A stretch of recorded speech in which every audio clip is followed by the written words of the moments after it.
గట్టినే చెప్పు. నా పేరు వెంకట సుబ్బయ్య, బండివారిపల్లె గ్రామం. ఈ ఉల్లి వేసి మూడు నెలలు అయింది.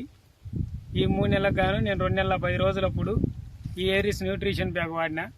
ఈ ఏరిస్ న్యూట్రిషన్ బ్యాగ్ వాడినప్పటి నుంచి వాడక ముందు మా ఉల్లిగడ్డ ఈ రకాన ఉండేది. వాడిన తర్వాత ఒక వారానికి వచ్చి చేలో చూచే ఇలా ఉండే ఉల్లిగడ్డ ఇలా తయారైంది మొత్తము. ఇప్పుడు ఈ న్యూట్రిషన్ బ్యాగ్ దేంట్లో కలిపి చల్లుకున్నారనా? ఈ న్యూట్రిషన్ బ్యాగు సతవలో 12, 36, 16 దాంట్లో కలిపి చల్లిన వేసినాము. మొత్తం ఈ రెండు బ్యాగులు ఎకరాకు ఒక బ్యాగ్ అంత వేసినాము. సూపర్ రిజల్ట్ ఉంది. కాబట్టి ఇప్పుడు గడ్డ ఊరకం ఎట్లుంది అన్నది వేసుకున్నాక? గడ్డ ఊరకం సూపర్ గా ఉంది. గడ్డ ఊరకం సూపర్ ఉంది. గడ్డ మీది అప్పుడు తెలుపు అంటారు కదా, ఇప్పుడు అది కవర్ అయింది.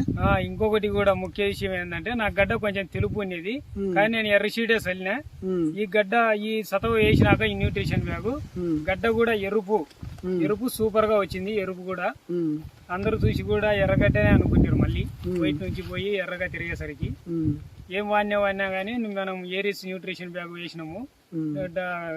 ప్రైజ్ కాదు కానీ మనం దీని రిజల్ట్ చూసి మనం వేసినాం కాబట్టి గడ్డ బాగా ఊరకం కానీ బాగా ఊరింది.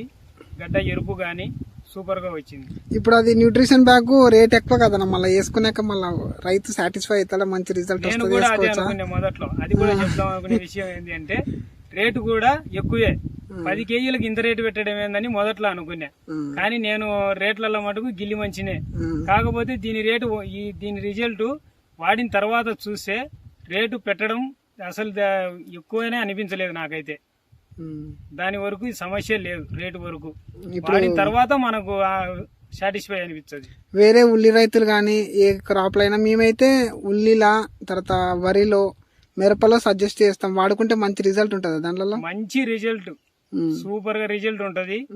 ఇంకా మిరపలో అయితే కాయ పెరుగుదలకు గాని, పొడవుకు గాని, కలర్ గాని, షైనింగ్ గాని, ఏరు వ్యవస్థ గాని సూపర్ గా ఉంటది. ఇంకా మిరపకైతే ఇంకా ఇది ఉల్లిలో కూడా నా సజెషన్ ఏంటంటే, కంపెనీ వాళ్ళదేమో కానీ రైతు సజెషన్ ఏంటంటే 2 నెలల వ్యవధిలో చల్లుకుంటే మనం పీకే టయానికి గడ్డ కూడా సూపర్ గా ఉంటది.